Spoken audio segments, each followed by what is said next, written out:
Boa noite. Hoje, 11 de junho, uma quarta-feira, nós temos a honra de receber o professor Dr. Conrado Ramos Moreira, graduado em Engenharia de Materiais, mestre e doutor em Ciência e Engenharia de Materiais pela UFSCar, que teve doutorado em sanduíche por 6 meses na University of Florida, pós-doutorado na FAPESP em Ligas Beta Titânio, na Unicamp, pós-doutorado na Universidade Politécnica de Valência. Ele é professor do PPG-100 da UFSCar, tá?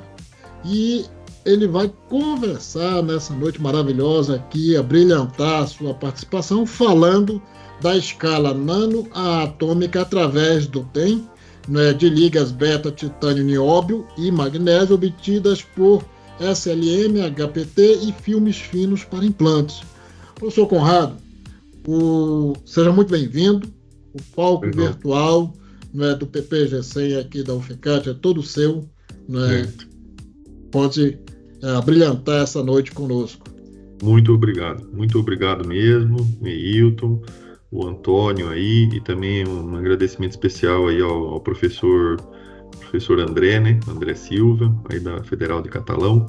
É uma honra para mim, é um prazer, tá? Sempre uma felicidade muito grande receber esse tipo de convite e poder falar um pouquinho do que a gente vem trabalhando, né? De engenharia de materiais e materiais metálicos aqui na UFSCar. Então fiquem à vontade aí para fazer pergunta, eu vou estar olhando para a apresentação, qualquer coisa vocês podem mandar no chat e os professores ajudam aí a intermediar as perguntas, tá legal? Então, meu nome é Conrado Afonso, vou falar do tema aí, né, que já foi anunciado. O nome do nosso laboratório, né, da UFSCar, é o Biometcam, seria Laboratório de Biomateriais Metálicos e Caracterização Avançada de Materiais, certo? E nós estamos completando agora na UFSCar esse ano, né, que ela foi criada em 1970, 55 anos de criação da UFSCar, tá bom? Só como curiosidade aí para vocês. Os projetos que eu tenho em andamento atualmente, só para fazer uma propaganda aí para vocês, né, quem tiver mais interesse pode entrar em contato, né, tinha o e-mail aí no primeiro slide. Eu estou trabalhando num projeto temático da FAPESP com o professor Rubens Caran, tá o nome dele aqui, né, como coordenador, e é um projeto que vai de 5 anos, 2021, 2026, em ligas de titânio e manufatura aditiva, né, para obtenção de materiais com gradientes funcionais. Então, a gente pode obter através de uma máquina de impressão 3D a laser, né, ou o processo em inglês que a gente chama de Laser Powder Bed Fusion, né, LPBF, pode obter as peças em mais variadas geometrias, né, e designs, tanto para implantes ortopédicos, essa prótese aqui, que é uma das mais conhecidas, que seria a prótese de substituição total de quadril, né, que tem essa formato aí meio de uma vírgula, prótese de joelho, e as próteses também ortodônticas, né, para aplicações dentárias, tá, que seriam peças bem menores, muito bem-vindas aí para a manufatura aditiva laser. E outros desenhos também mais complexos, né, customizados, dependendo muito da aplicação e da região do corpo aí que está querendo fixar de alguma fratura ou algum desgaste, né, ou até alguma doença. Então, esse seria um projeto que eu estou participando com o professor Rubens Caran. E um outro projeto que eu tenho em andamento é muito parecido, na verdade, é quase que uma continuação ou uma consequência desse projeto com o professor Caran. É um projeto da FAPESP de equipamentos multiusuários PMP, de pequeno e médio porte. Teve um edital de equipamentos multiusuários de grande porte, né, como o microscópio eletrônico de transmissão, o TEM, que eu vou falar bastante nessa apresentação para vocês. E teve um outro edital da FAPESP, 2023 para 2024, que eu acabei ganhando também uma máquina de manufatura aditiva parecida, igual a essa do professor Caran, só é um modelo mais novo, e é uma empresa de São Paulo chamada Omnitech, que fabrica essas máquinas aqui. O modelo é chamado OmniSynth 2. Então é impressão 3D a laser com um laser de 400, 500 watts de potência. E vai construindo a peça camada a camada, né, camadas de 100 microns de espessura, que seria 0,1 milímetro, e aí você pode crescer as peças nas mais variadas geometrias, né?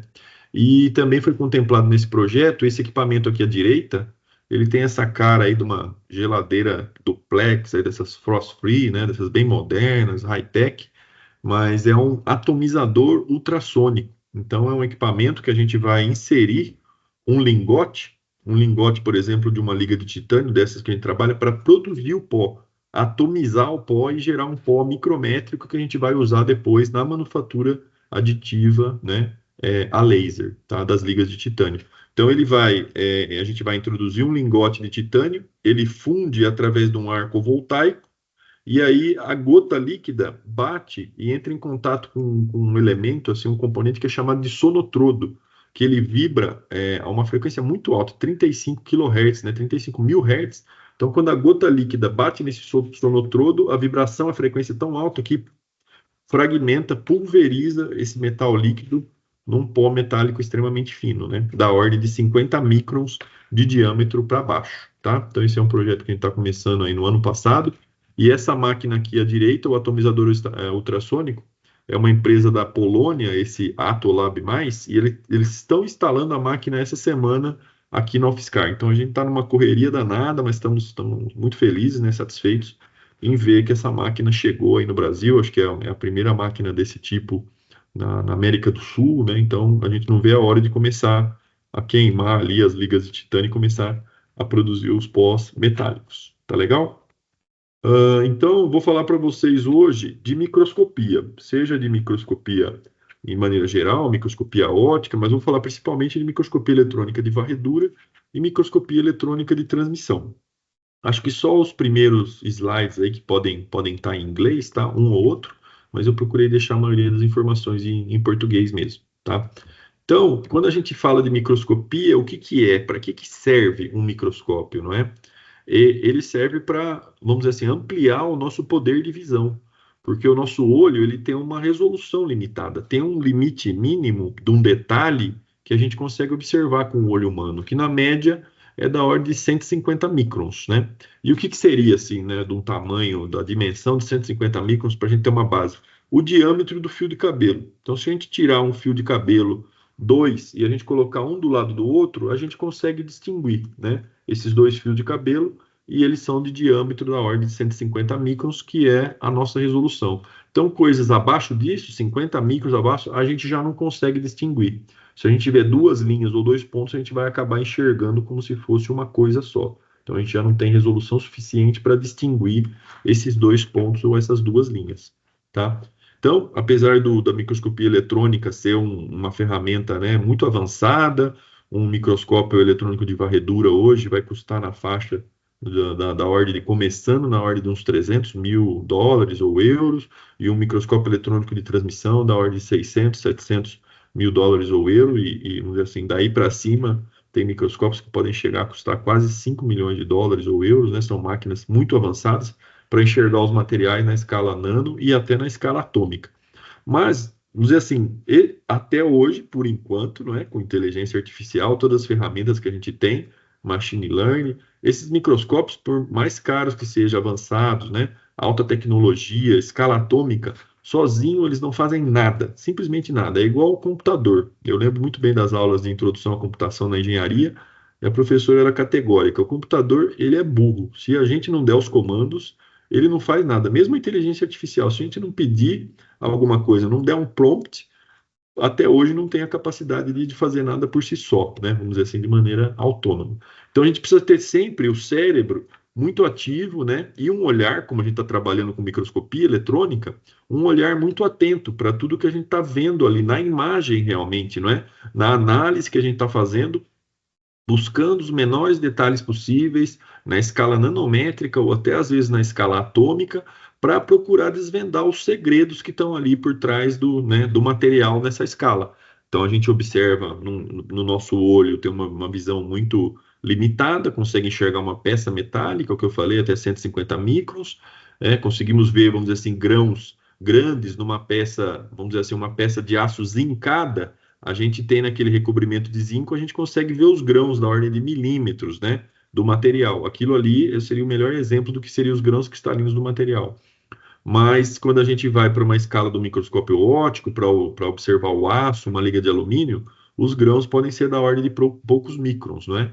Então, quando a gente vai para o microscópio eletrônico de varredura ou de transmissão, a gente já consegue observar o detalhe lá dentro de um grão cristalino do material, a interface entre dois grãos, né? Se a gente vai ter precipitados ali nanométricos e até a escala atômica, para poder tentar extrair o máximo de informação possível para ajudar a resolver alguma questão da gente melhorar uma propriedade mecânica do material, melhorar uma propriedade ótica, não é? Melhorar, vamos dizer assim, a biocompatibilidade, né? No nosso caso, com ligas de titânio e magnésio, o nosso interesse é diminuir o módulo de elasticidade do material metálico para que ele chegue o mais próximo possível ao módulo de elasticidade do osso humano, que é da ordem de 30 gigapascal, tá? A gente vai falar um pouco sobre isso ao longo da apresentação. Então, como eu mencionei aí, o microscópio hoje em dia está cada vez mais dependente, vamos dizer assim, do computador, né, do software, do hardware para operar, e é uma ferramenta muito avançada, mas a gente tem que ter um operador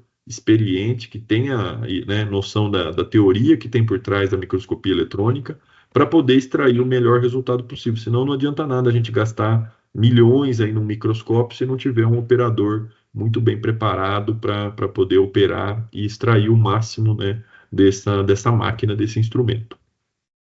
Bom, e aí comentei com vocês já que a resolução, né, do olho humano é de 150 microns entre dois pontos, então a gente consegue distinguir os dois fios de cabelo, por exemplo, como exemplo, nessa distância, né, nessa resolução. E aí a definição mais importante quando a gente trata de um microscópio, seja um microscópio óptico, um AFM, né, um microscópio de força atômica, um microscópio eletrônico de varredura, de transmissão e assim por diante, o fator principal não é a magnificação, é a resolução. Porque a magnificação, a gente pode magnificar um microscópio óptico a 1000 vezes, 2000 vezes, tem ópticos muito modernos hoje em dia, que chegam até 4, 8.000 vezes de magnificação. Só que é muito importante você ter resolução suficiente para distinguir os detalhes nesse nível de magnificação, certo? Senão a gente pode magnificar no microscópio óptico 50.000 vezes e enxergar lá um monte de borrão. Então, enxergando esses borrões aí não vão significar nada. A gente não tem resolução para definir os detalhes, não estamos tirando informação importante do material nesse sentido. Então, é muito importante combinar a resolução que você tem com magnificação suficiente para poder observar esses detalhes, certo? Então, lembre muito bem da definição do conceito de resolução, que é você conseguir distinguir, né, dois pontos, tá? A distância entre dois pontos, né? Conseguiu distinguir a distância entre dois pontos, você tem resolução suficiente para separar esses dois pontos, né? E isso pode ser para o nosso olho, o olho humano, ou para qualquer microscópio, ou para qualquer câmera, vamos dizer assim, um instrumento, né, para obtenção de uma imagem. Então, esse é o fator mais importante, o chamado poder de resolução. Aqui a gente tem exemplos, nessa figura aqui abaixo à esquerda, de dois pontos, como se a gente estivesse observando dois pontos. Se eu olhasse esses dois pontos, né, de frente, eu estaria vendo eles assim, tá? Como dois círculos. Seria eu olhar de cima essas figuras que a gente está vendo aí. Então, é como se eu pegasse esses dois pontos e fizesse um corte transversal e começasse a observar esses pontos, não aqui perpendicular à tela, mas na seção transversal. Então, a gente teria o perfil de intensidade desses dois pontos, tá? Na primeira situação aqui à esquerda, a gente tem resolução de sobra. A gente consegue distinguir a distância entre os pontos P1 e P2. Na situação intermediária, a gente já não tem resolução suficiente. Nosso instrumento não tem resolução suficiente para distinguir esses dois pontos. E a gente acaba observando esses dois pontos como se eles fossem um só, um ponto apenas. E aí tem esse critério aqui, que é o chamado critério de Rayleigh, é uma equação, né, de 0,61 vezes o comprimento de onda, né, da luz, seja a luz do microscópio óptico ou o comprimento de onda dos elétrons no microscópio eletrônico, dividido pelo ângulo beta, que seria o chamado ângulo de coleção. Então, quando a gente tem a situação aqui de dois pontos que eles estão parcialmente sobrepostos, mas não totalmente, e tem uma separação mínima entre eles, desses dois vales, desses dois, né, essas duas montanhas aí, ou essas duas distribuições gaussianas, se a gente tem essa separação mínima obedecendo essa equação, a gente tem a resolução mínima suficiente para poder distinguir esses dois pontos, tá bom? E na figura aqui à direita, a gente tem a evolução da resolução dos instrumentos científicos, né, ao longo das décadas e até dos séculos aí. Então a gente pode perceber, deixa eu ver se eu tenho uma figura um pouquinho mais moderna disso daí. Tem, seria nos slides seguintes aqui. Que o microscópio óptico ele teve um avanço brutal, não é? Ao longo dos séculos, né, na sua resolução. Começou com uma resolução de 10 a menos 4, né, metros, que seria 10 a menos 3 seria milímetro, 10 a menos 4 seria 100 microns. Então, um microscópio óptico com uma resolução de 100 microns estaria muito próximo da resolução do olho humano. Como a gente pode ver aqui na linha em amarelo, né, a resolução do olho humano, a evolução não nos permitiu ainda, né, ter uma melhora, né, ao longo da evolução nesse período de tempo aqui de alguns séculos, melhorar a resolução do olho humano, tá? Nessa escala de tempo a gente mantém em 150 microns, mas o salto do microscópio óptico foi brutal, foi lá do século 17, né, dos anos 1600, até os anos 1900, 1950, caiu ordens de grandeza essa resolução, até chegar na resolução, a melhor resolução possível que o microscópio tem hoje em dia, um microscópio óptico que é da ordem de 500 nanômetros, ou meio micron. Então, o microscópio óptico já consegue observar os materiais, os grãos dos materiais na escala micron. E a gente pode perceber, não é? Que por séculos, desde dos anos 1600 até 1900, quase até 1950, foi o único instrumento científico para poder observar os materiais, a natureza, as rochas, não é? Então, é um instrumento importantíssimo que teve uma contribuição significativa por muito tempo. Mas aí nós tivemos o advento da microscopia eletrônica, que seria essa linha verde aqui, e a gente pode ver o quão, né, brutal foi a evolução da resolução. No microscópio eletrônico, que foi criado em 1940, nos anos 40 do século passado, quase 100 anos, né? Então, em 2040, nós vamos estar completando 100 anos aí da criação do microscópio eletrônico, e ele foi de uma resolução de 10 microns, lá nos anos 1940, rapidamente evoluindo através das últimas décadas, até romper a barreira nos anos 70 da escala de 1 angstrom, né? Um angstrom seria 10 a menos 10 metros, ou seria, um angstrom seria 0,1 nanômetro, que já é a distância entre os átomos, né? O angstrom.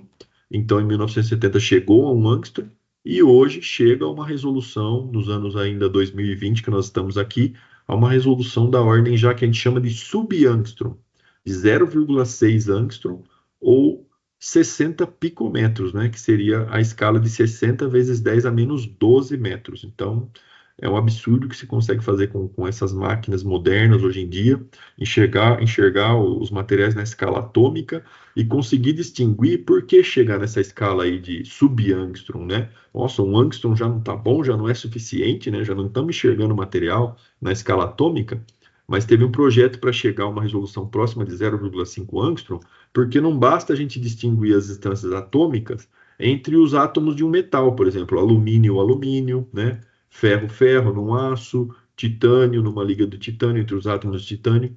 Mas se a gente for observar um material cerâmico, por exemplo, uma alumina, que é um óxido de alumínio, a gente vai ter a distância entre os átomos de alumínio e um elemento intersticial, o átomo de oxigênio no meio do caminho. Então, se a distância entre os átomos de alumínio é de, vamos dizer assim, 1,7 angstrom, né? O oxigênio, se ele estiver na metade do caminho, a distância do oxigênio para cada átomo de alumínio vai ser da ordem de 0,85 angstrom.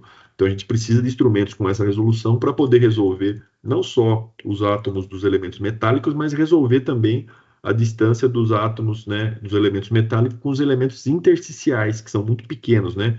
O oxigênio, nitrogênio, boro, carbono, né, silício e assim por diante. Tá legal? Então, essa é a explicação aí do porquê a gente alcançar resoluções dessa ordem. Tá? Se vocês tiverem qualquer pergunta aí, pessoal, podem ficar à vontade, tá bom? Então, a gente tem aqui um quadro aqui, né, uma figura, mostrando esse poder de resolução de cada instrumento, né? O nosso olho humano, que chega até 100 microns de resolução. Então, a gente consegue enxergar pessoas, qualquer coisa da ordem de metros, a palma da mão, não é? Que é da ordem de 25 centímetros. Aí vamos de centímetro para milímetro, olhando para o dedo, a ponta do dedo. até chegar no fio de cabelo, né? Que seria uma referência boa para a gente conseguir enxergar algo até 100 microns. Então, essa é a resolução do olho. O microscópio óptico já consegue ver células, consegue ver bactérias, ou até os grãos, os precipitados no material, né, metálico, outros tipos de materiais também, cerâmico, compósito, etc., chegando a uma resolução da ordem de 400, 500 nanômetros, o microscópio óptico, porque ele tem a limitação da luz visível, não é? E a luz visível, ela tem comprimento de onda de 400 nanômetros até 700 nanômetros, varrendo todas as cores que a gente consegue enxergar, né, na natureza. E depois o microscópio eletrônico, que vai de uma escala desde... A gente pode fazer magnificações bem baixas também no microscópio eletrônico, de 30 vezes, 20 vezes, igual ao microscópio óptico, mas pode magnificar até milhões de vezes com uma resolução que chega não só na escala atômica, mas como eu mostrei para vocês no próximo slide, né, eu vou voltar nele já já, na escala sub-angstrom, da ordem até de 0,6 angstroms ou 60 picômetros. Com o microscópio eletrônico de transmissão, a gente consegue enxergar tudo que é possível de pequeno, da escala nanométrica até a escala atômica, né? Vírus, então eu vou mostrar até exemplos de algumas imagens, né, que a gente passou pela pandemia de Covid. Um dos principais instrumentos para poder visualizar o vírus e formular, não é, a vacina com os mecanismos de chave cadeado foi o microscópio eletrônico de transmissão. Então, a gente vai ver com a imagem do transmissão foi importante para ajudar a definir essa estrutura do coronavírus, né? Conseguimos observar moléculas, átomos, até chegar, pequenas moléculas, até chegar na escala atômica. Tá legal? Então, a gente costuma brincar para o pessoal aí mais da minha idade, aí talvez o Antônio, o Neilton, vão lembrar disso daqui, né? Aí o pessoal mais jovem teria que buscar alguma referência aí no Google, alguma coisa assim. Tinha um desenho dos anos 80 aí, um cartoon, né, na televisão, que era chamado de Thundercats. E aí o Lion, que era o líder dos Thundercats, ele tinha essa espada. Então ele pedia para essa espada aí dar vamos dizer assim, a visão além do alcance para ele. Então eu costumo brincar que o transmissão ele faz isso, não é? Um microscópio ele tem a função de nos dar a visão além do alcance, além daquilo do que os nossos olhos conseguem enxergar, tá? Então esse instrumento vai aumentar o nosso poder de visão, vai nos permitir observar, né, os materiais, né, e os materiais naturais, a natureza, na escala nanométrica e até na escala atômica, tá legal? Então, o microscópio eletrônico de transmissão foi criado, na verdade, antes do que o microscópio eletrônico de varredura. O microscópio eletrônico de varredura, o MEV, ele é relativamente mais simples, mas é uma ferramenta muito avançada, e ele é mais simples, mas ele foi inventado depois. E o transmissão, que é mais complexo, acabou sendo inventado antes, né, nos anos 40. E esse professor aqui, o Ernest Ruska, que ele foi pesquisador na Alemanha, né, no Instituto Max Planck de Berlim, foi o ganhador, então, de uma metade aí de um prêmio Nobel, né, no ano de 1986, pelo desenvolvimento aí do microscópio eletrônico, certo? Só a título de curiosidade. E aqui comparando a estrutura, vamos dizer assim, né, à esquerda do SEM, que do inglês seria Scanning Electron Microscope, e o TEM, que é um Transmission Electron Microscope. Então, à esquerda aqui a gente tem a estrutura, né, e o diagrama de raios dos elétrons no microscópio eletrônico de varredura e à direita do microscópio eletrônico de transmissão. E a gente pode perceber que essa estrutura básica ou diagrama de raios, que vocês devem ter estudado alguma coisa, talvez nas disciplinas aí de engenharia, né, da parte de eletrônica e etc., ou em alguma das físicas aí da vida, né, física 1, física 2, física 3, o diagrama de raios dos elétrons e o que vai controlar os elétrons no microscópio eletrônico, seja de varredura ou de transmissão. No microscópio óptico, a gente tem lente física, que é uma lente de vidro e ela pode ser côncava ou pode ser convexa. E a gente pode combinar essas duas lentes, né, para melhorar, vamos dizer assim, as aberrações do microscópio óptico. No microscópio eletrônico, a gente está lidando com o elétron que ele tem o caráter dual, né, de onda e partícula. Então, como que eu vou conseguir focalizar, desviar o elétron? Só através de bobinas eletromagnéticas, né? Então, a gente tem aquela clássica história da regra da mão direita, a gente aplica corrente nos dedos aqui da mão e o campo magnético vai ser gerado aqui na direção do dedão.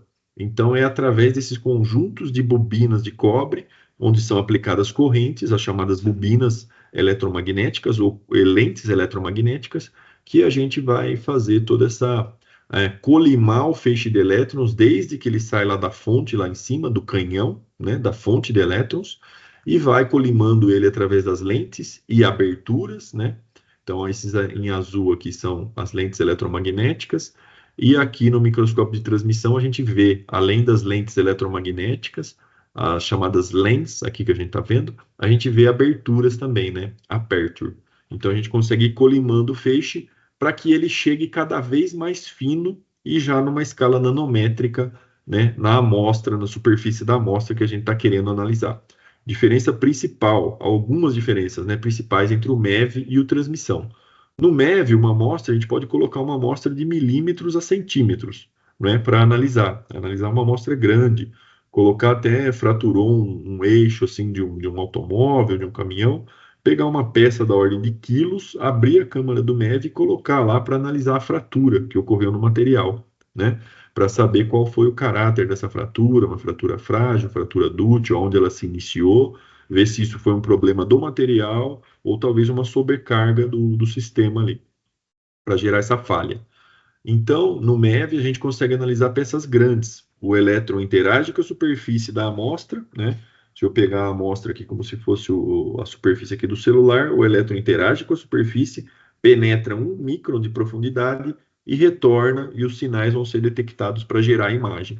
Já no microscópio eletrônico de transmissão é diferente, a amostra não vai estar lá no final do curso. A amostra, vocês estão vendo a setinha aqui amarela, mostrando a amostra do MEV, e a amostra do transmissão. Então, aqui na figura direita, a amostra do transmissão ela fica no meio do caminho, porque os elétrons, como o próprio nome do microscópio diz, eles vão transmitir pela amostra, certo? E qual é a condição para que isso aconteça? Se a gente colocar uma amostra grossa, da ordem de milímetros, aí no caminho da transmissão, ela não vai transmitir. O elétron não tem energia suficiente para atravessar uma amostra muito grossa. Mas uma amostra com uma espessura de 100 nanômetros ou menos, aí sim o elétron consegue transmitir, consegue atravessar a amostra.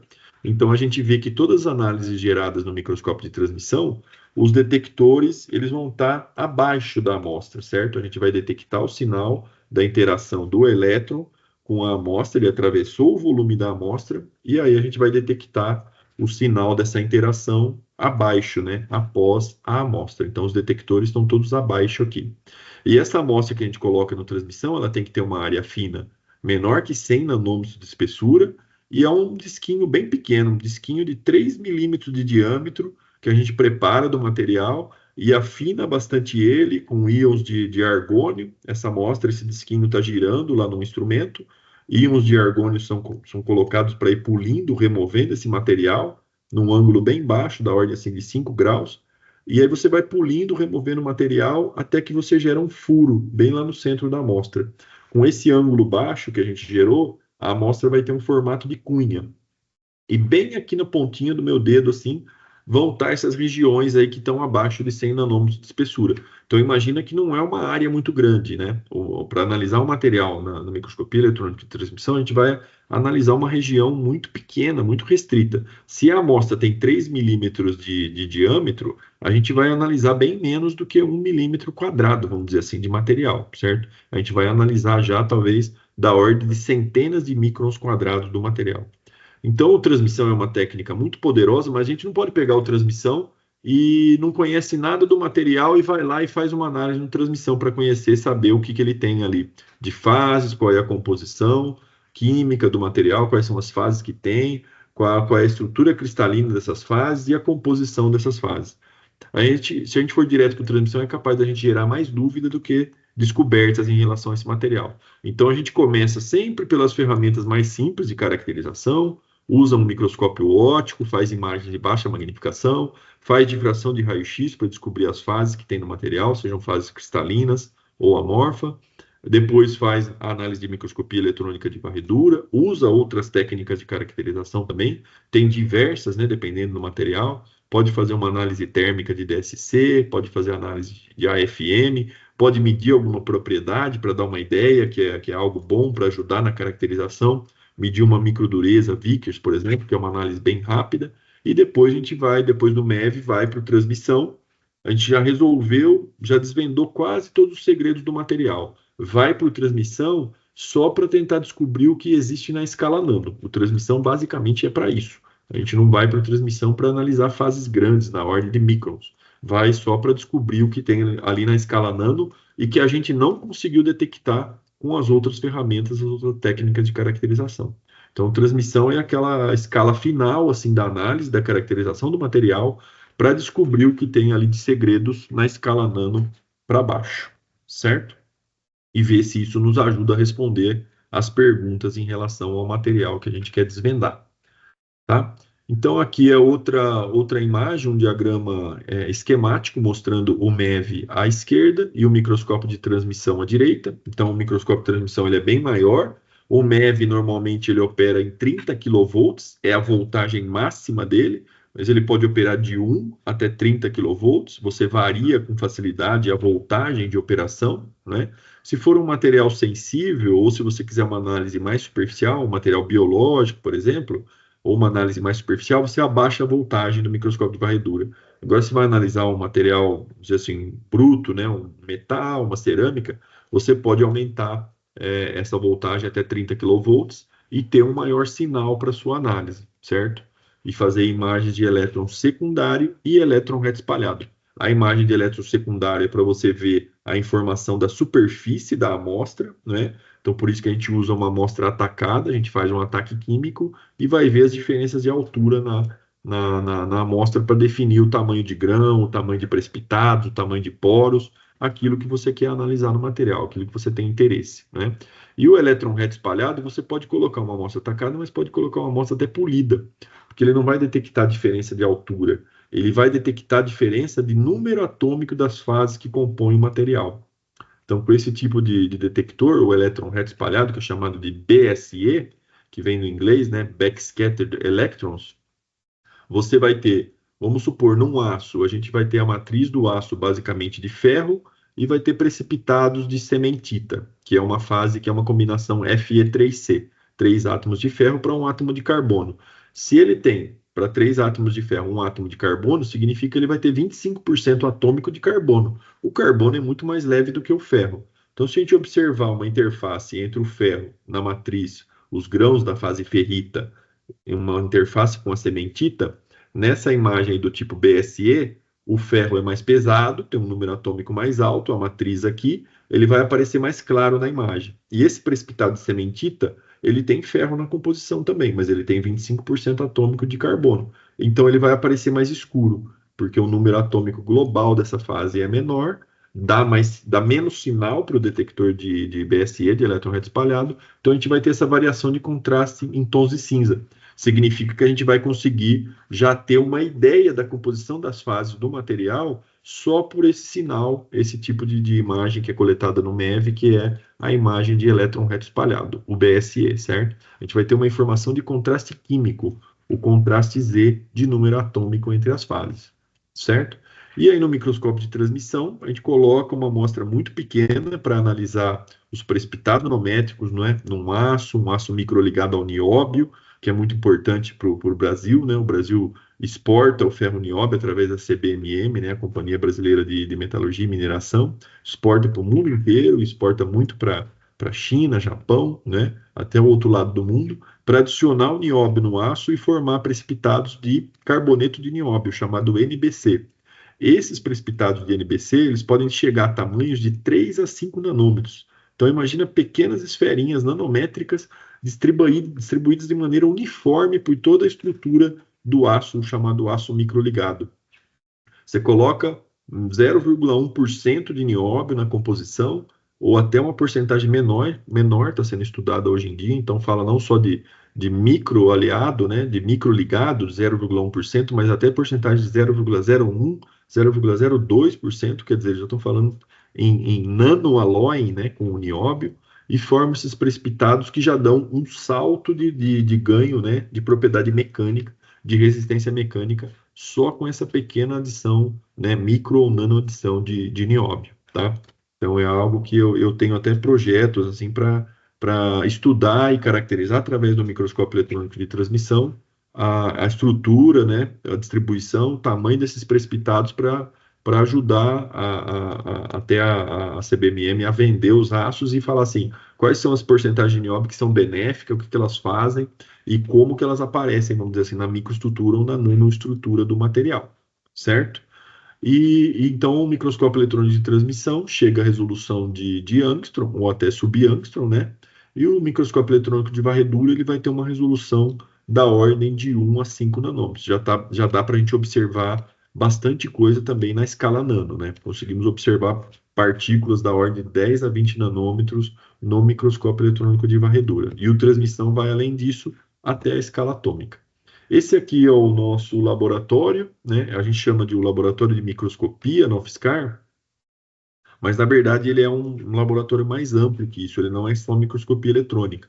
Então é o chamado Laboratório de Caracterização Estrutural, o LCE, tem o site dele aqui, e ele tem vários instrumentos, microscópios eletrônicos de varredura, de transmissão, tem microscópio óptico, tem AFM, microscópio de força atômica, tem difração de raio-x, fluorescência de raio-x, chegou agora um XPS novo, né, que é um equipamento para fazer a análise da superfície do material.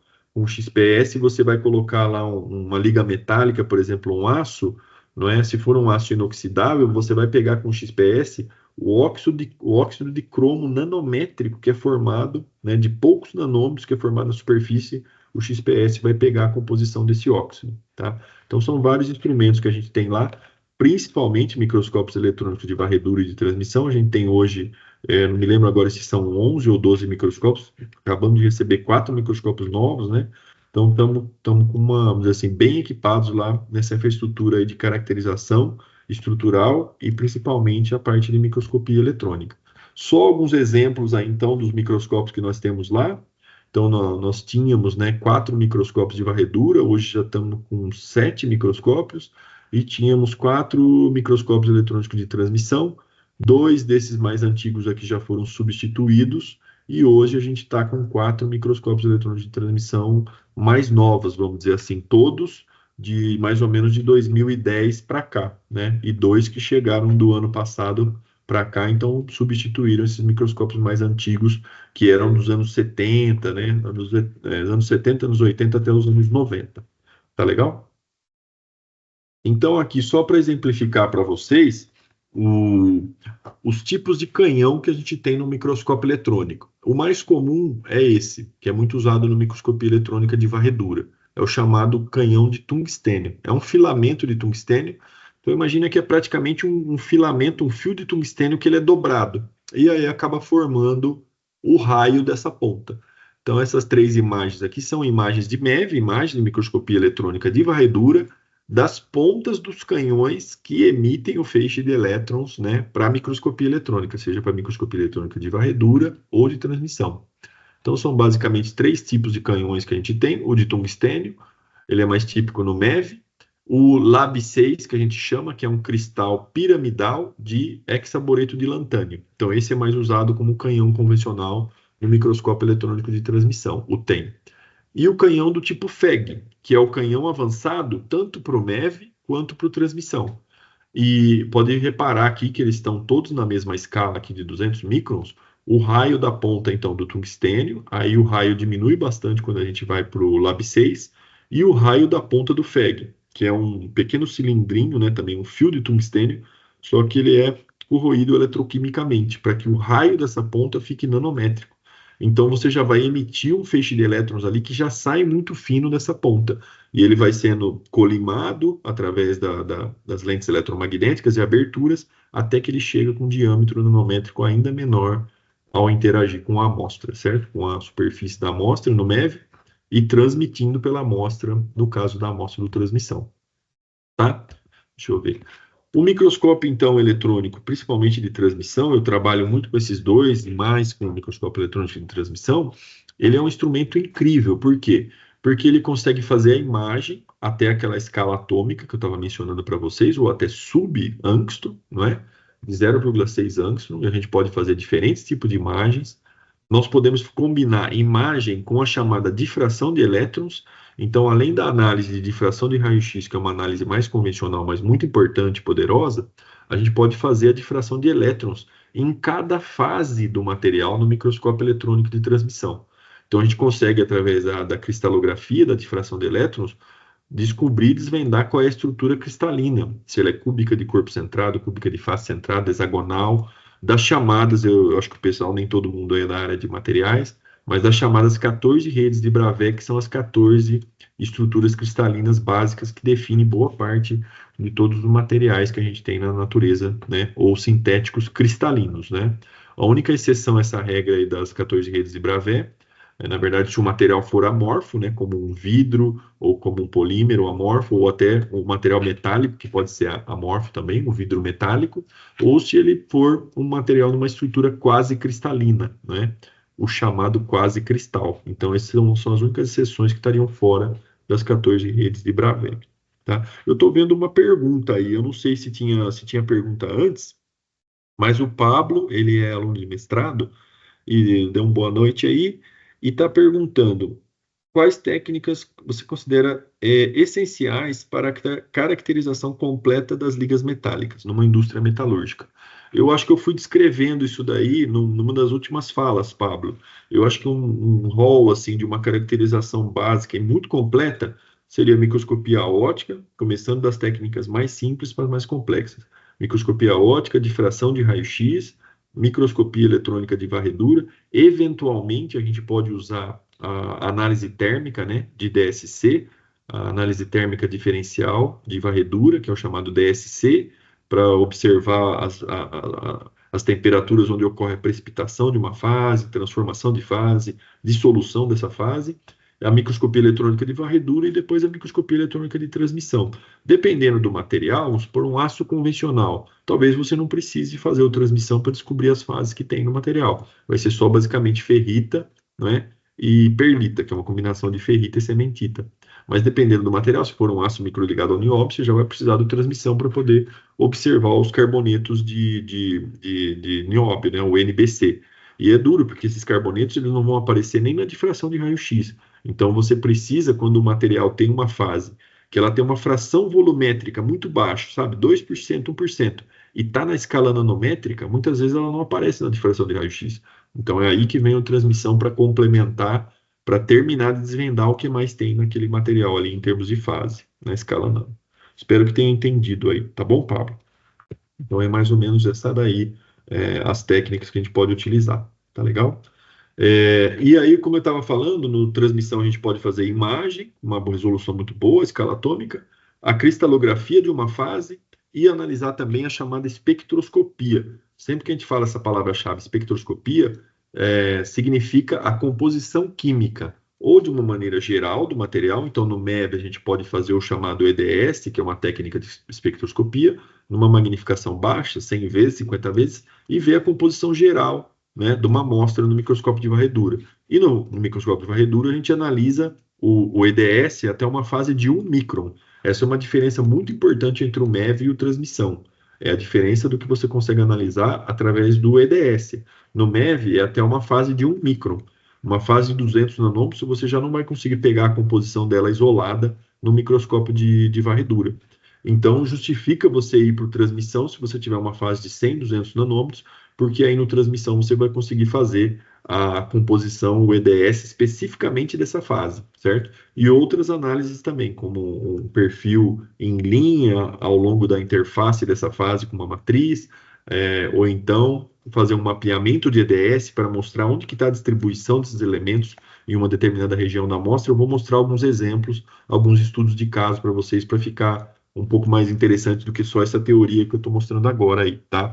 Então, vou mostrar vários estudos de casos de materiais metálicos para ver como aplicar todas essas ferramentas aí, tá? Então, tem outras técnicas também de espectroscopia, como essa chamada de ILS, não é tão comum, mas o EDS vamos dizer assim, é o carro-chefe. E a gente consegue fazer outras análises ainda no transmissão, como imagem de domínio magnético, ou chamada holografia de elétrons.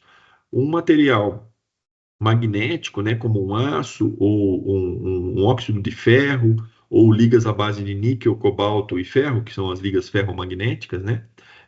elas vão ter não só os grãos e as fases que vão compor o material, mas elas vão ter domínios magnéticos.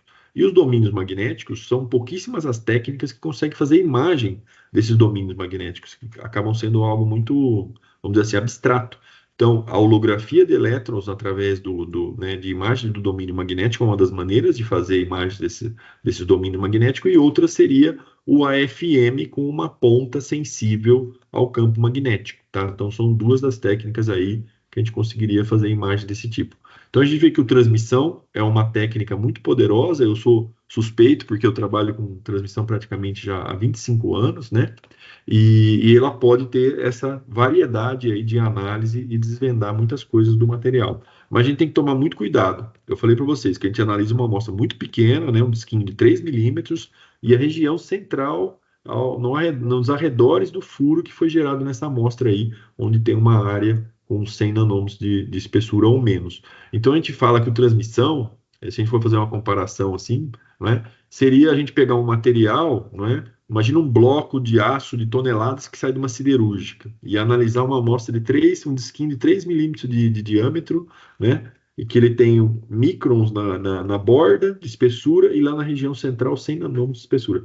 É como se a gente fosse analisar uma floresta por uma folha de uma árvore. Então a gente tem que tomar muito cuidado, por isso que tem que fazer todas as técnicas de caracterização antes, para não pegar, às vezes, uma região que não é representativa do material. Então, tem que tomar muito cuidado com a preparação de amostra, no transmissão, para que aquilo realmente tenha significado do todo do material que a gente está produzindo na indústria, por exemplo. Tá legal?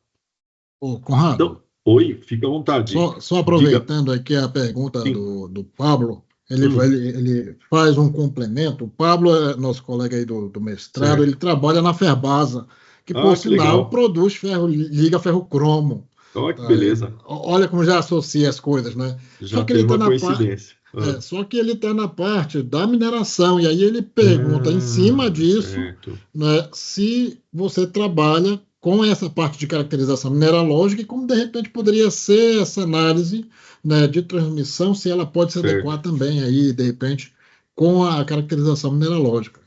Joia. É uma boa pergunta, é muito interessante. Eu só vou mandar um recadinho rápido aqui para um colega aqui, tá bom? Que estava vendo a hora aí. Nós temos as ferramentas que nós temos lá no LCE, viu, Pablo? Elas podem analisar quaisquer tipos de materiais, materiais poliméricos, cerâmicos, metálicos, compostos, nanomateriais e os materiais, vamos dizer assim, também da parte de mineração, né? Os minérios e óxidos ou sulfetos, qualquer que for a combinação. Então, nós temos um microscópio eletrônico de varredura, tem o difração de raio-x para descobrir as fases do minério, e o microscópio de varredura também tem uma técnica acessória que chama EBSD, que é uma difração de elétrons reto espalhado, que a gente faz um mapeamento das fases cristalinas do material. Então, ele descobre as diferentes fases que tem no material, né? E ajuda a caracterizar também, e é muito importante para a parte de mineração, viu? Se tiver interesse, pode colocar no Google aí LCE UFSCar, que você vai ter o site e pode pegar o contato ali, ou mandar e-mail para mim também, que se você tiver qualquer necessidade, a gente ajuda aí. Tá legal? Bom, eu falei um pouco aí da resolução, né, do microscópio. Eu acho que eu não vou me aprofundar muito nisso para não demorar muito, tá? Mas o comprimento de onda dos elétrons ele vai aumentando conforme a gente aumenta a aceleração. Então a gente vê, ó, que um elétron a 100 kV ele tem um comprimento de onda de 0,0037 nanômetros. A gente precisa multiplicar por 3 a voltagem para diminuir o comprimento de onda pela metade. Então foi assim que o pessoal foi melhorando a resolução dos microscópios até os anos 70, aumentando a voltagem de aceleração. Chegaram a microscópios de até 1000 kV, até 3000 kV. Então a gente já chegou na escala de 1 mega eletronvolts, 3 mega eletronvolts. Só que esses microscópios ficaram uns trambolhos, assim, né? Tinha até um prédio de 2 andares só para abrigar esses microscópios. Mas aí perceberam que valia a pena investir mais em microscópios de 200, 300 kV, com esses comprimentos de onda aqui, e melhorar a tecnologia, né? A estabilidade da corrente, estabilidade da tensão, corrigir as chamadas aberrações esféricas do microscópio para chegar naquelas resoluções lá da ordem de 1 angstrom ou abaixo. E a gente pode perceber que, aumentando a voltagem de aceleração dos elétrons, a gente aumenta a velocidade e ela está tendendo a um limite. Que limite é esse? Alguém saberia me dizer? Pode responder aí no chat. Nós estamos chegando a uma velocidade, olha lá, ó, 2,8 vezes 10 a oitava metros por segundo. Então parece que está tendendo a um limite. Quem saberia me dizer qual é essa velocidade limite que a gente não consegue ultrapassar? Hã? Alguém teria alguma dica aí? Quem quer se arriscar? Seria a velocidade da luz, né, pessoal? Então, no próximo slide, ó, olha lá, a velocidade da luz, ela é de 3 vezes 10 a oitava metros por segundo. Então, o elétron também obedece esse limite, né, da velocidade da luz, tá certo? E aqui tem o espectro dos comprimentos de onda, né, da natureza, onde está a restrita região da luz visível, né, aquela que eu falei para vocês, que é de 400 a 700 nanômetros, que é o que a gente consegue enxergar, e todo o espectro eletromagnético, né? Desde as ondas de rádio de AM, FM, TV, micro-ondas, né? As ondas de telemetria que eram utilizadas na Fórmula 1, não sei se são utilizadas até hoje, né? Infravermelho, a luz visível, ultravioleta e raio-x e raios gama, né? Eles vão ficando com comprimento cada vez menor, comprimento de onda, quer dizer, atravessando porções de materiais cada vez menor também. Por isso que o raio-x consegue atravessar a estrutura cristalina do material na escala atômica e nos dá informações dos picos lá de difração de raio-x e a informação de cada fase cristalina que vai compor o material, certo? Então, como eu já mencionei para vocês no desenho anterior, todos os sinais dos elétrons que interagem com a amostra e retornam, eles vão ser utilizados principalmente na microscopia eletrônica de varredura, né? O SEM. E para transmissão, a gente vai analisar a interação do feixe de elétrons com a amostra atravessando a amostra. E aí a gente vai ter feixe transmitido, feixe difratado.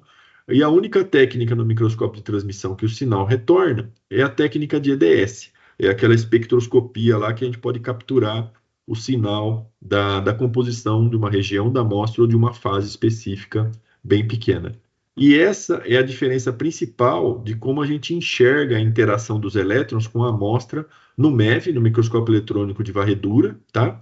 Ele vai penetrar o elétron e gerar esse volume de interação, que a gente chama de pera do volume de interação, por esse formato aqui.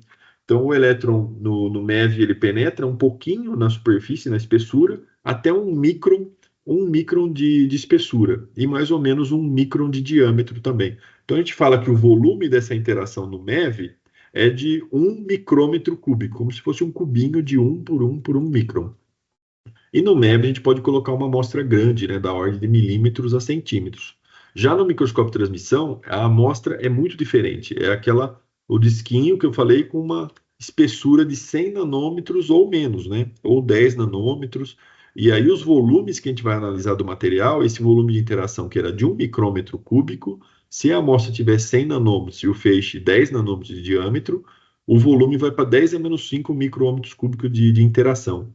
E uma amostra muito mais fina, de 10 nanômetros, com um feixe de elétrons de 1 nanômetro de diâmetro, a amostra pode chegar não a um volume de micrômetros cúbicos, mas aqui praticamente já da ordem de dezenas de nanômetros cúbicos de interação. Quer dizer, a interação com o volume da amostra vai sendo cada vez menor no microscópio de transmissão, por isso que a gente consegue detectar as fases na escala nanométrica, certo? Aqui só como exemplo para vocês como foi evoluindo, né, os microscópios eletrônicos de transmissão. Os microscópios mais antigos, lá da década de 40, quando foram inventados, então era bem rudimentar, né? A gente vê a base aqui, o balcão dele aqui de madeira, não é? E algumas partes metálicas já, e todos os comandos para poder controlar as lentes eletromagnéticas. Aí depois aqui um microscópio já na década ali de 70, 80, né? Ainda no século 20. Eles tinham ainda muitos botões analógicos, e depois, dos anos 2000 para cá, o design já dos microscópios mais modernos, né, com esses painéis que eles tinham grandes antigamente, cada vez menores e cada vez mais operado pelo computador já, tá? E aqui outros exemplos também de microscópios eletrônicos de transmissão. A gente vê aqui um microscópio da Geol, que é uma marca japonesa, e um operador aqui, né, sentado na cadeira. Dá para ver esses microscópios de 1 megaelectronvolts, 3 megaelectronvolts, o tamanho desses microscópios, né? Como eram grandes, e tem microscópios desse ainda em operação até hoje, que acabaram ficando como relíquias, vamos dizer assim, né? E esse microscópio aqui é um exemplo do microscópio dos anos 90, de 300 kV, que eu cheguei a trabalhar no síncrotron, né, no CNPEM, no Laboratório de Microscopia Eletrônica deles. E aqui, um dos microscópios que mais fez sucesso dos anos 2000 ali para frente, né? Que é da marca Fey, e é um modelo chamado de Titan, né? Então, esse microscópio aí, ele rompeu também a barreira lá da resolução sub-angstrom, e um microscópio que fez muito sucesso. Aqui um microscópio diferente das Zeiss, eles tentaram inovar um pouco no design, e aqui microscópios da marca Geol, que também são esses microscópios super especiais, mais modernos, né? Que chegam a resoluções de 1 angstrom ou abaixo disso. E aí, o estágio atual, onde que nós estamos hoje em relação ao design desses microscópios. Então, se vocês repararem que tem uma cadeira sempre na frente do microscópio, que a gente senta ali para operar, ou sentava nessa cadeira para operar o microscópio de frente para ele. Essa coisa já mudou de figura, não é? Hoje em dia, o microscópio fica dentro de uma caixa fechada. Essa caixa, essas placas metálicas, é de um material especial, que é uma liga chamada de Mu-metal, é uma combinação de ferro, cobalto, níquel, que ela acaba isolando, é como se fosse um escudo magnético. Então, quando vem a energia da rede, né, a corrente que passa na rede com a frequência de 60 Hz, pode afetar a coluna do microscópio, que está passando um feixe de elétrons ali da ordem de nanômetros, né, ou de poucos angstroms de diâmetro. É um feixe de elétrons extremamente fino. Só a corrente da lente, a corrente da rede eletromagnética que alimenta, né, nossos celulares, computadores, a corrente que vem nos fios na tomada, pode afetar um microscópio tão sensível como esse. Então, essa caixa aí é uma caixa metálica que acaba atuando como um escudo magnético. E a gente opera esse microscópio de uma sala externa, via computador já. Então, a gente vê como que isso evoluiu aí ao longo das décadas, né? Esse é um dos modelos do Titan, que opera de 60 kV até 300 kV. E pode chegar a uma resolução, olha lá, ó, de 70 picrômetros. Na UFSCar, a gente não tem um microscópio com essa resolução, de 0,7 angstrom. A gente tem um microscópio mais moderno, mais novo, com uma resolução de 1,2, 1,3 angstrom. Mas no síncrotron, né, no laboratório lá, no CNP em Campinas, tem um microscópio desse modelo aqui, um Titan, tá? Que seria o suprassumo da tecnologia. Esse é um exemplo de uma chamada de fração de elétrons, que é uma análise que a gente pode fazer na microscopia eletrônica de transmissão, tá bom? Vou citar só como exemplo. E esse é um exemplo de uma imagem que a gente pode obter através do microscópio de transmissão. São os tipos mais clássicos de imagens chamadas de campo claro e campo escuro. Lembra que eu falei para vocês que a amostra é um disquinho, a gente afina ela e vai observar nessa área fina, abaixo de 100 nanômetros aqui na borda? Então, aqui, essa parte branca aqui já é o furo da amostra. É um nada, é o vazio. A amostra começa nessa região aqui, misturando regiões aí de claro e escuro, né, em tons de cinza. E a gente pode fazer a imagem chamada de campo escuro, onde o vazio vai estar escuro, não é? E aquilo que estiver difratando na amostra vai aparecer claro e vai aparecer em tons de cinza. Tá bom? Então a gente pode fazer esses dois tipos de imagem aí de campo claro e campo escuro. E esses são exemplos de difrações de elétrons de materiais policristalinos, né? Então a gente tem como exemplo aqui o cobalto policristalino, com essa difração na forma de anéis. A difração pode aparecer nessa forma de pontos aqui, que vai nos dar uma simetria cristalina que a gente pode associar a uma estrutura cúbica de corpo centrado, cúbica de face centrada, hexagonal compacta, né? Ou pode ter, se for um material microcristalino, nanocristalino, como esse exemplo aqui da prata, né? A gente tem uma partícula de prata nanocristalina, ou nanopartículas de prata, que a gente vai obter um padrão desse tipo aqui na forma de anéis.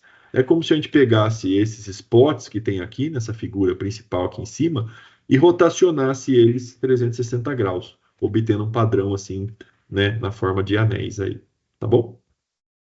Aí mais exemplos aqui, um padrão de difração de elétrons do microscópio de transmissão, cristalino e um padrão amorfo. Então a gente consegue no transmissão distinguir o que é um padrão cristalino e um padrão amorfo, né? Para os materiais, né? O amorfo ele pode ser um material polimérico, cerâmico ou material metálico, tá? Os três podem assumir a forma, né? De um material amorfo ou cristalino. O Neilton apareceu aí, então eu acho que deve ter alguma pergunta, né?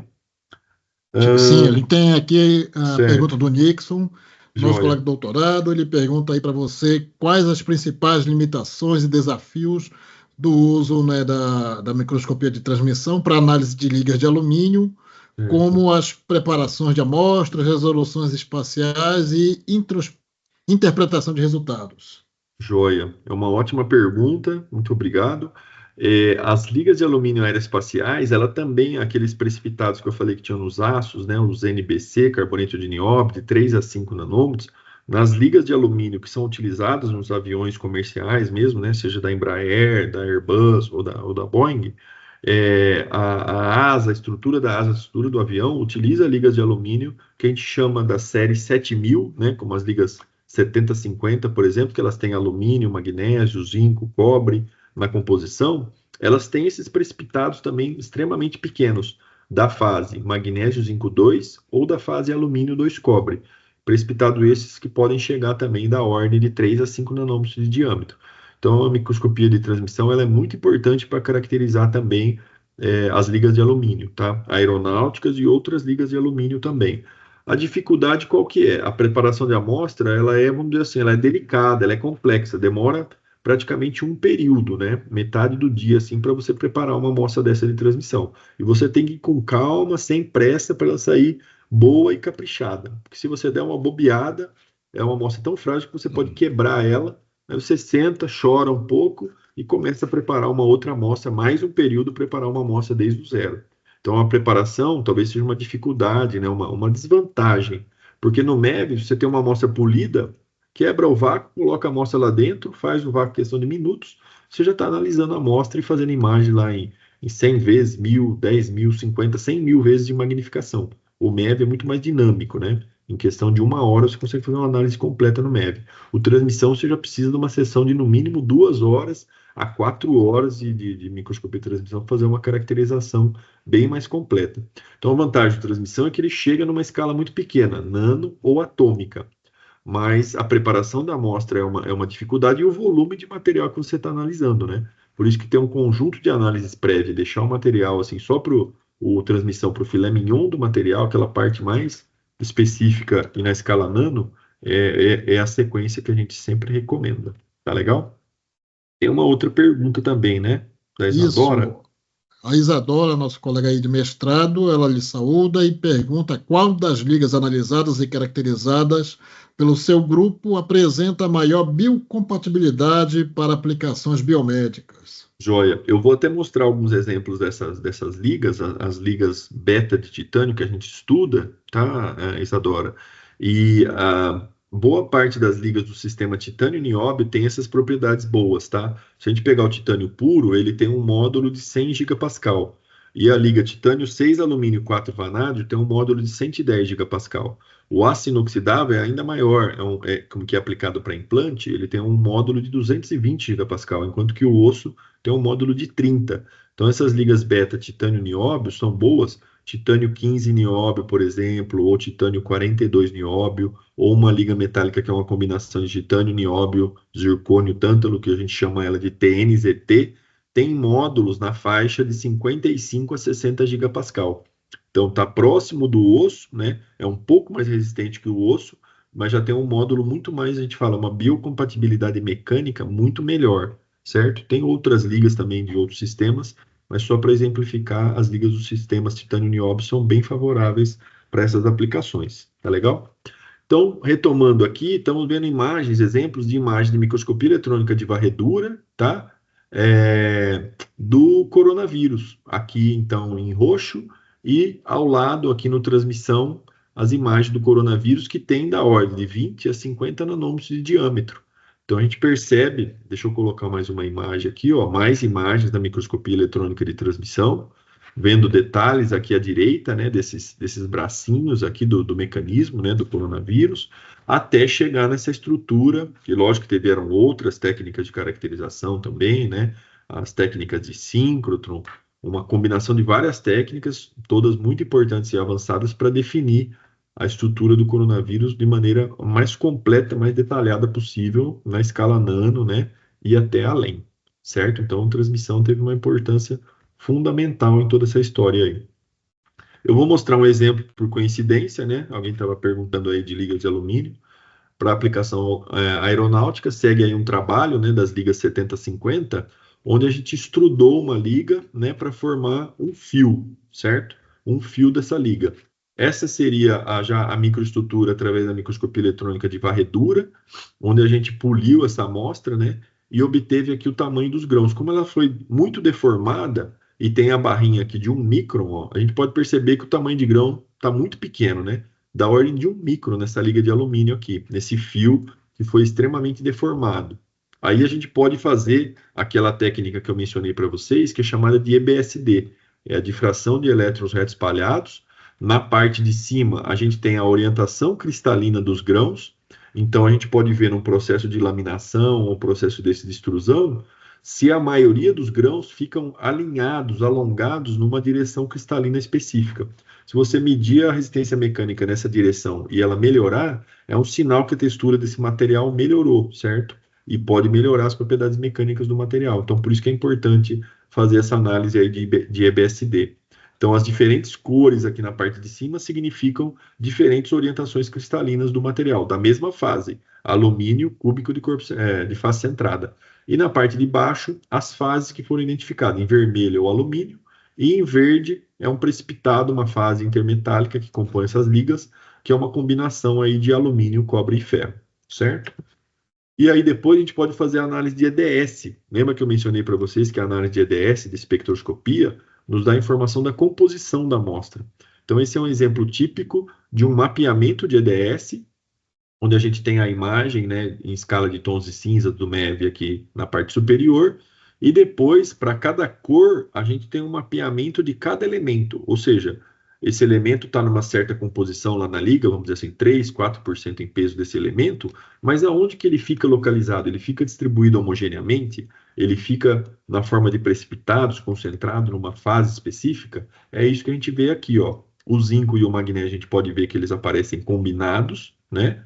Onde tem o zinco, tem o magnésio, nessa fase magnésio zinco 2.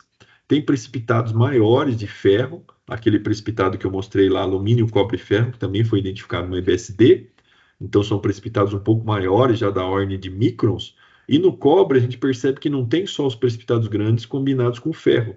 Tem outro precipitado aqui, que é só alumínio 2 cobre. São esses precipitados pequenininhos aqui no fundo aqui dessa imagem. Então, vê como esse mapeamento de EDS é muito bom quando você tem 2 ou mais fases no material, 3 ou mais fases, e 3 ou mais elementos também compondo a liga metálica, material cerâmico, qualquer que seja o material. Ou material, um minério, por exemplo, como o colega nos perguntou aí ao longo da apresentação, tá? É uma técnica muito importante também. Aqui é um microscópio de transmissão, e a gente tem esse instrumento aí, o chamado ASTAR da Nanomegas, que ele faz um mapeamento similar ao EBSD, só que o EBSD é do MEV, para fazer um mapeamento cristalográfico. E o ASTAR faz um mapeamento cristalográfico no microscópio de transmissão.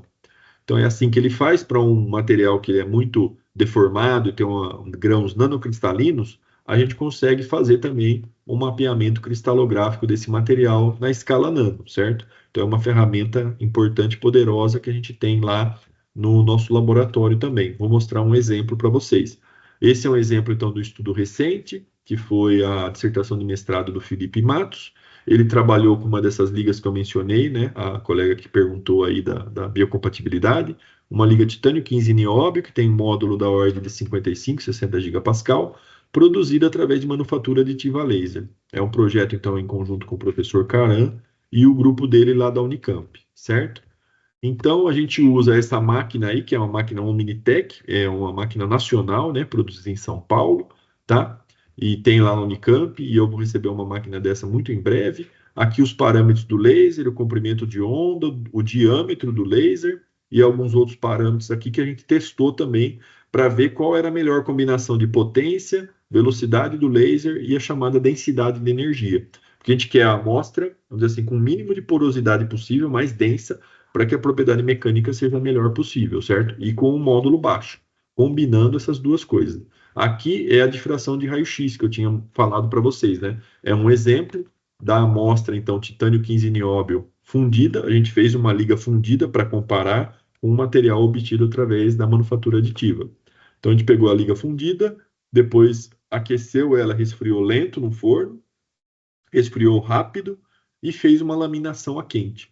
Então, a gente percebe que, apesar dos picos mudarem as intensidades relativas, as fases continuam praticamente as mesmas. A gente vai ter a fase alfa do titânio, que é hexagonal, ou a fase beta, que é uma fase cúbica de corpo centrado, que é típica nessas ligas aí, tá? Com 15% de nióbio. E as propriedades para cada uma das condições. Então, a dureza, que está aqui em azul, e o módulo de elasticidade. Então, a gente percebe que, em termos do módulo, para a questão de biocompatibilidade, a melhor condição foi a resfriada rápida, que gerou um módulo aqui da ordem de 55 gigapascal. Tá legal? Então, aí a gente fez a caracterização através de microscopia óptica, como eu estava falando para vocês, né? Difração, microscopia óptica, e aqui já é a difração de todas as amostras da manufatura aditiva. Tem praticamente só os picos da fase alfa-linha e beta também. E aí, um problema nessa amostra, porque a gente fundiu pó puro de titânio e nióbio, 85% de titânio, 15% de nióbio. A intenção era formar uma liga o mais homogênea possível. Então, na condição C8 aqui, por exemplo, a gente vê que quase não tem nióbio difundido, mas em certas combinações lá da potência do laser de velocidade, não fundiu todo o nióbio, ou seja, não homogeneizou formando uma liga. Por isso que a gente chama isso daí de in situ alloying. Então, a gente vê que a melhor condição nesse caso aqui seria a condição C8, tá? Onde ela está o mais homogêneo possível. E fizemos análises de MEV e depois de microscopia de transmissão, até para caracterizar também essas partículas de nióbio não fundida. Então, aqui já são imagens de microscopia eletrônica de transmissão, e a gente está vendo essa mistura das fases alfa-linha, agulhada e a beta nessa amostra aí de titânio 15 nióbio. Então, aqui a gente fez algumas análises de EDS que mostram, né? A gente tem uma partícula praticamente pura de nióbio aqui, ó, com 96% de nióbio, né? Nessa região R1. E a gente está vendo que é uma partícula pequena, né, ó, da ordem de microns. E depois as outras regiões, ó, já tem porcentagem de titânio e nióbio bem diferentes. 93% de titânio, 7% de nióbio, e aqui 75% de titânio, 25% de nióbio. Então a gente percebe que a composição ela não fica 100% homogênea. O somatório é titânio, 15% de nióbio, mas ao longo da microestrutura, conforme a gente vai analisando em detalhe, a gente percebe que tem flutuações da composição ao longo do material, certo? Ô, Conrado, nós temos uma Diga. pergunta aqui. Sim, O Lucas Almeida, né, nosso colega, ele pergunta o seguinte: como o sim. módulo de elasticidade reduzido das ligas beta-titânio contribui para minimizar o efeito de blindagem de tensão, né, o stress shielding, Joia. em implantes ortopédicos? O Lucas, pelo visto, está muito por dentro aí do assunto, viu? Porque ele foi direto ao ponto. Esse é o principal motivo, né, Lucas, da gente pesquisar essas ligas e com dizer assim, o trabalho, né, depois de anos e décadas, a gente quer que essas ligas cheguem no mercado um dia, para que principalmente reduza esse efeito aí da chamada blindagem de tensões, né, ou chamado stress shielding, que essas ligas com módulo maior, como as ligas, o titânio puro, o titânio 6,4 e o aço inoxidável, eles causam isso, né? Eles causam stress shielding, o osso para de trabalhar, e aí o corpo percebe que o osso não está trabalhando, pode levar até uma osteoporose e quebrar, né, essa perna, esse fêmur, que já passou por uma cirurgia para colocar um implante. Então a gente pesquisa esses materiais que têm um módulo mais compatível com o do osso, para que não haja esse efeito da blindagem de tensões, o stress shielding, e trabalhe os dois recebendo a solicitação mecânica. Parte para o osso, parte para o implante. Se for só para o implante, o osso pode acabar ficando fraco e romper. Tá bom? Então a gente tem a distribuição aqui dos elementos, né? O titânio em laranja, o nióbio em amarelo e o oxigênio aqui em vermelho, aí nessa escala do transmissão. E aqui um mapa daquele que eu ilustrei lá para vocês. É um mapa então de Astar, mostrando, ó, na escala aqui de 200 nanômetros, que essas agulhas aí da fase alfa-linha são muito finas, são da ordem de 50 a 200 nanômetros de largura, né? E a matriz aqui é a fase beta, em vermelho, e a fase verdinha, então, é a fase alfa-linha na forma de agulha, tá? E algumas outras propriedades. A gente percebe que aumentando a densidade de energia, de 150 para cima, a porosidade cai bastante, fica da ordem de 0,1, 0,2 a porosidade. Então é o parâmetro ótimo, que é 150 para cima, né? A densidade de energia. E a dureza, né? A gente percebeu que 300 watts de potência e independente da velocidade gera os maiores valores de dureza Vickers, certo? Aqui tem a distribuição dos valores de módulo de elasticidade para diferentes parâmetros da impressão 3D a laser. E uma coisa muito legal é que mesmo com aquelas porcentagens de nióbio não dissolvida, um pouquinho de porosidade a mais, a menos, o módulo não muda muito. Fica sempre em torno ali de 60 gigapascal, tá? Para essa liga titânio 15 nióbio. Então, isso foi um resultado muito interessante que a gente obteve. Um outro exemplo, eu vou pular esse daqui de filmes finos, né, de titânio nióbio, tá? Porque a gente já falou um pouquinho já de titânio nióbio. E vou passar para um exemplo de ligas de magnésio, tá bom? Então, ó, nós tivemos essas ligas de magnésio-ferro, que é para armazenagem de hidrogênio, é uma pesquisa do grupo do professor Bota, com outros professores também, Thomas Chicaya, Daniel Leiva e o André Neves, que foi um mestrando. Formam diferentes fases no material, a gente pode ver pela difração de raio-x, mas o interessante na armazenagem de hidrogênio, nesses hidretos metálicos, é formar um hidreto de magnésio.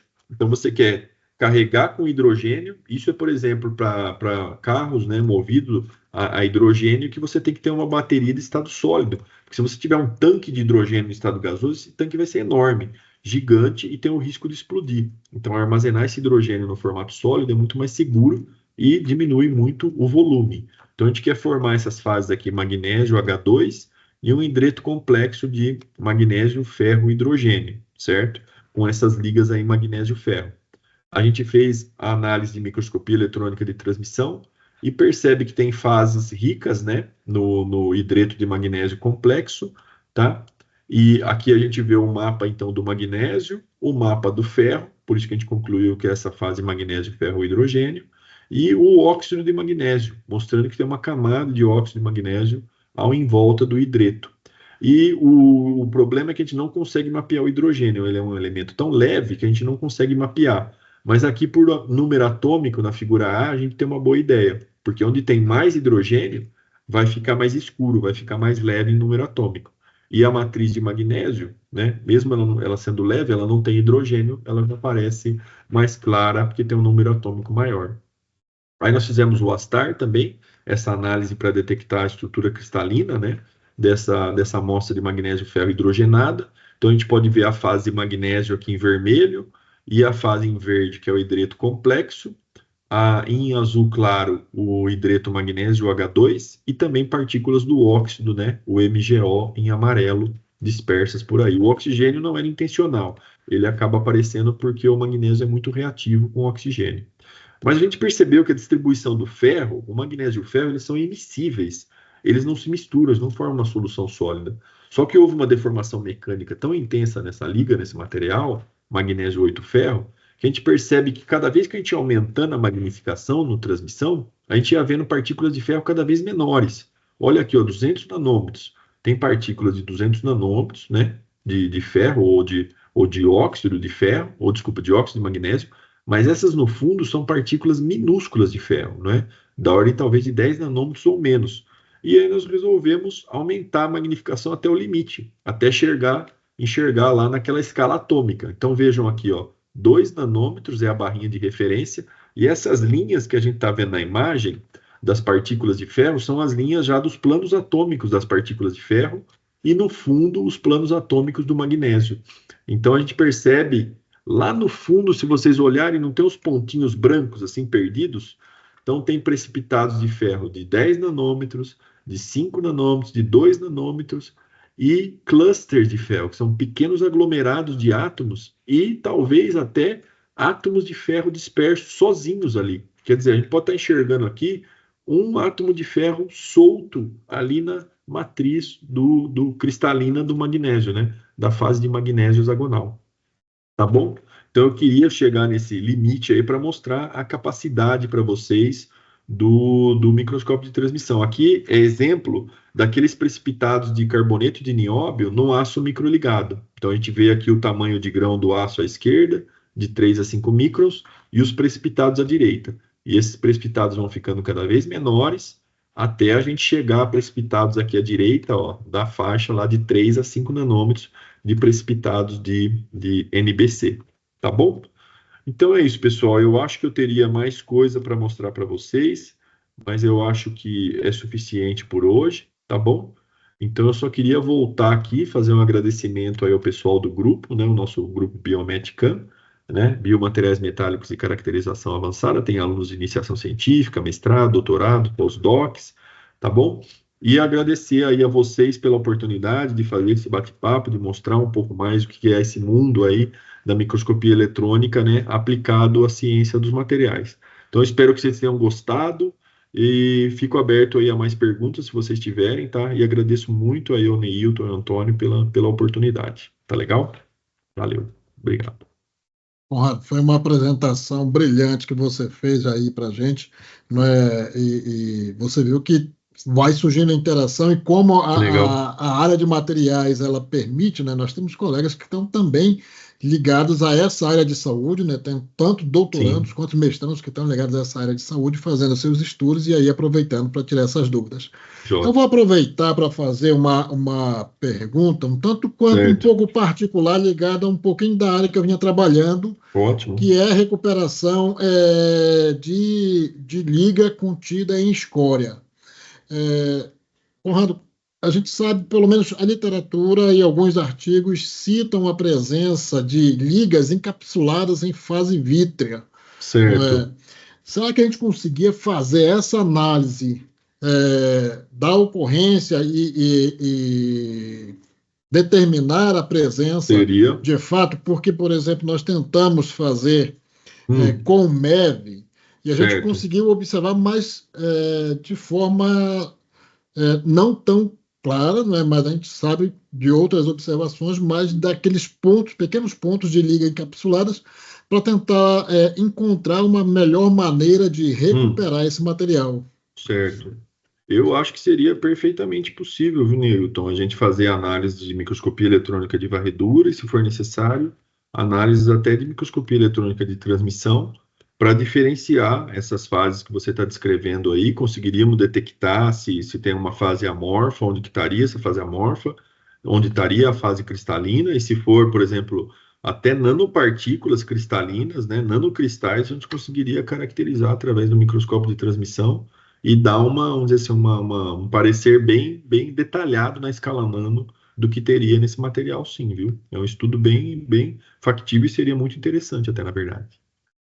Tá legal? Eu digo isso porque, lógico, é objeto do Sim, meu estudo de doutorado, mas não só por tá. isso. De fato, a pesquisa na área de recuperar ligas Uhum, metálicas e não só ligas metálicas, o próprio aço contínuo no processo de fundição para tentar maximizar ali, né, sim, o processo metalúrgico, hoje está cada vez mais de uma forma crescente, mas a gente ainda tem as sim, limitações, né, com relação à caracterização para poder definir metodologias que possam maximizar essa recuperação.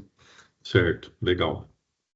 Tem alguém perguntando aqui no chat se pode fazer pergunta? Pode sim, acho que pode fazer no chat, né? Fica à vontade.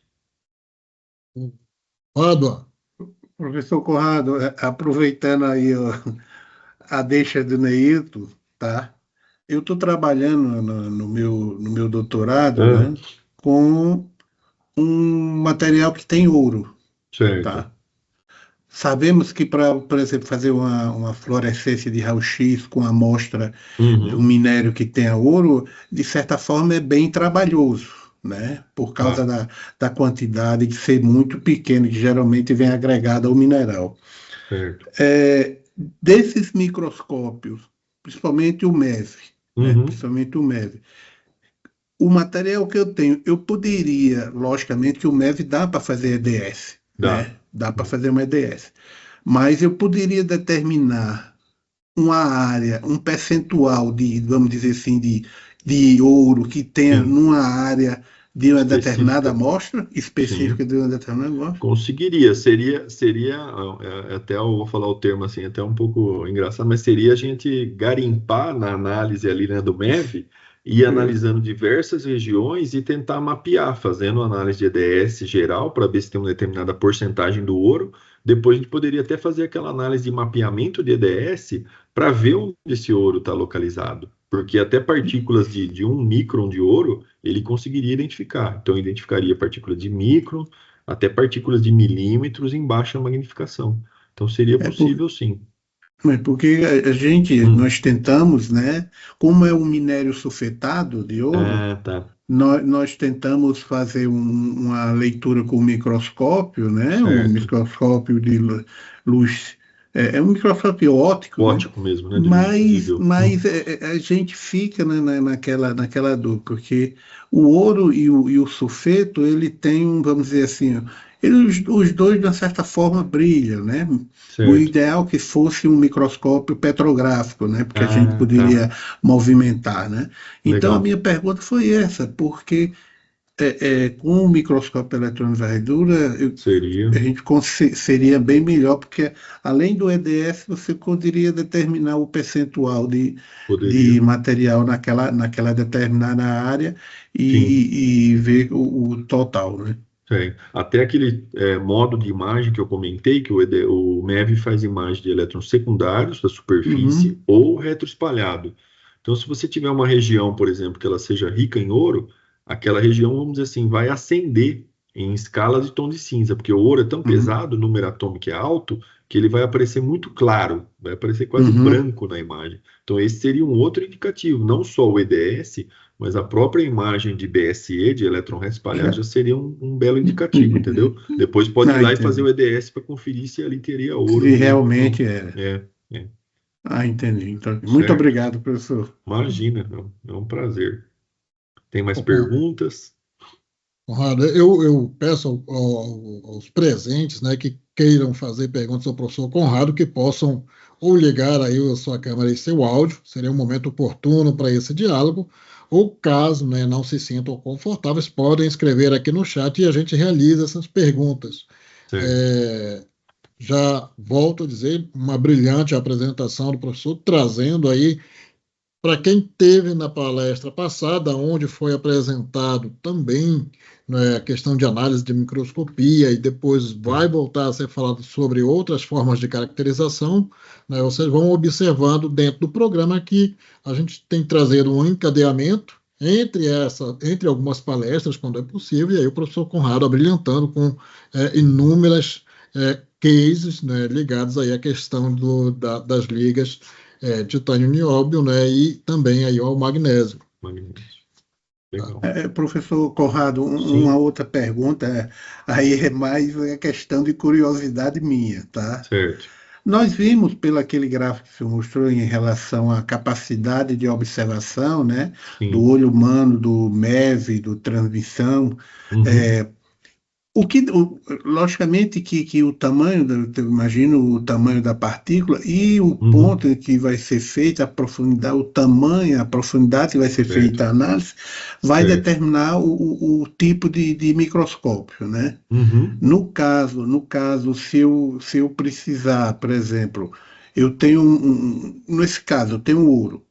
Hum.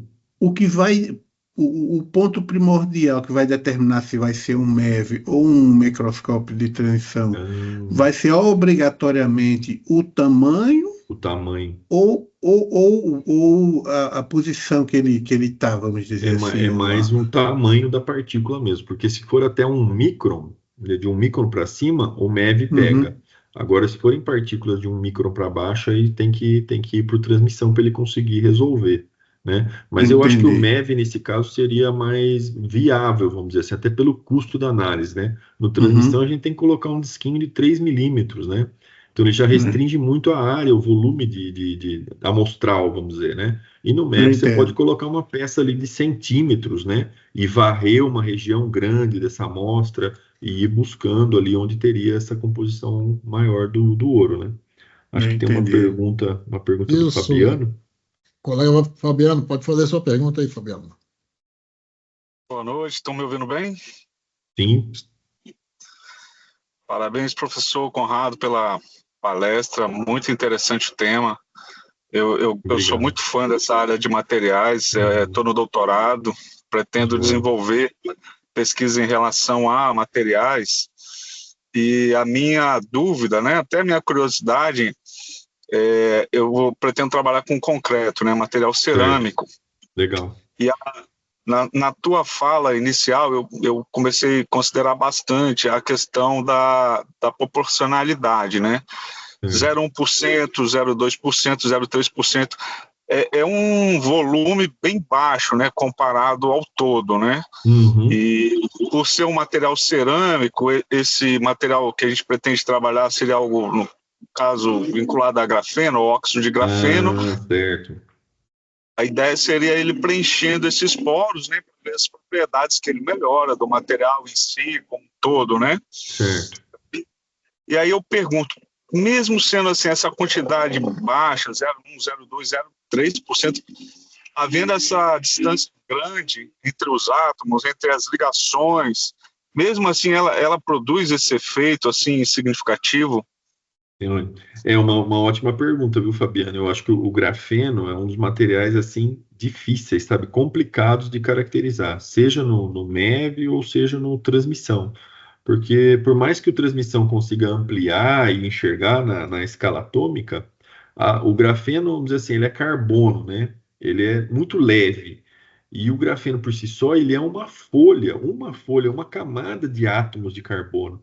Então, a grande dificuldade é que ele é tão leve, ele é tão fino, que não é fácil você observar ele, mesmo no microscópio de transmissão, né? Você tem a capacidade de você preparar uma amostra bem legal mesmo, de ver lá os átomos, né, do grafeno, nessa uma folha que tem de átomos de carbono. Mas para observar em algum material bulk, que a gente fala num sólido, que você adicionou uma quantidade de grafeno muito pequena, o mais viável, pelo menos o que eu vejo, a minha experiência, assim, o que eu já observei de alguns trabalhos, é que é mais fácil você conseguir achar um aglomerado, certo? Então você já vai ter ali um amontoado, né, de folhas, de partículas de grafeno, e aí sim conseguir observar aquele aglomerado. E pela composição, se você mapear, achar uma região ali bem concentrada em carbono, entendeu? Então, depois que você achar esse aglomerado, você pode ampliar, fazer imagem em diversas magnificações até a escala atômica. Mas achar esses aglomerados que é a chave, né? Porque achar uma folha desse grafeno solta, ele dispersa, já é uma tarefa assim, muito mais complicada. Tá bom? Mas é possível sim. Entendi. Obrigado, professor. Imagina, obrigado a você. Bom, Conrado, eu pergunto mais uma vez aqui aos presentes, caso tenham alguma pergunta, queiram fazer o professor Conrado, a oportunidade está aberta, a palavra está franqueada. E já aproveito, enquanto o pessoal vai se decidindo se vai querer fazer pergunta ou não, eu gostaria de pedir que os alunos do PPG-100 pudessem ligar nesse momento as suas câmeras também, porque senão fica só nós três aqui, vamos fazer aquele popular registro, né? Aí quem participou, o Pablo, o Nixon, a Isadora, né? A gente agradece muito, o Lucas também, o Fabiano, e aos demais que também estiveram acompanhando a gente aqui, tá? Professor, eu vou logo dizer assim, o professor André também sempre faz isso, e é uma coisa de praxe, não é uma formalidade. A gente espera pela oportunidade de você vir a Catalão, não é? De nos visitar, conhecer a infraestrutura do nosso laboratório, não é? Comer um pãozinho de queijo com a gente ali, e de repente fazer uma palestra presencial, né? Por que não? Então fica o convite aberto, estando por terras goianas, vir a Catalão e conhecer todos nós aqui na UFCAT e os alunos do PPG-100.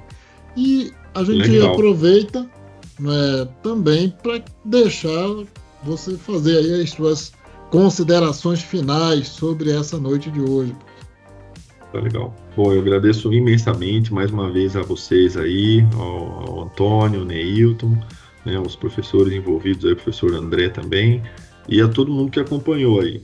Muito obrigado aí pela audiência e espero que vocês tenham gostado. E se tiver uma oportunidade um dia, eu cheguei a passar já uma vez por Catalão, eu fui para conhecer Caldas Novas.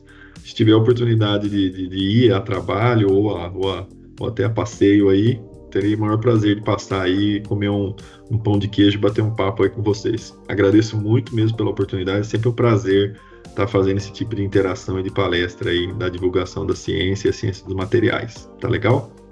Um abraço a todos. Faço uma consideração importante em cima de uma das falas do professor Conrado. Ele deixou aberto. Vocês que estão... Eu já estou finalizando. Estou na parte da escrita, a gente passa os desafios, mas vocês que ainda estão começando, aos que estão começando o mestrado, aos que estão começando o doutorado, que ainda tem pesquisa para fazer, lembrem-se que a etapa de caracterização ela é fundamental o professor deixou a porta aberta, ou seja, deu espaço para, caso haja necessidade, entrar em contato. Então, de acordo com conversas com os seus orientadores, né, citem a palestra, dizem, olha, será que essa técnica não se aplica? É aquela questão de discutir, avaliar, e aí considerar a possibilidade lá na frente de entrar em contato com o professor Conrado, com o UFSCar, né, e fazer essa conexão que vai ser muito boa. Aos que ficaram conosco até aqui, a gente agradece, deseja uma boa noite. A palestra estará gravada e disponibilizada. Quem ainda não se inscreveu, se inscreva, né, através dos nossos canais, lá no canal do Lampimi, no YouTube. Professor Conrado, muito obrigado pela sua participação. Muito obrigado, professor. Eu que agradeço, pessoal. E até agradeço a a próxima vocês. Boa oportunidade. noite. Boa noite a todos. Boa noite a todos. Um abraço. Valeu, tchau, tchau.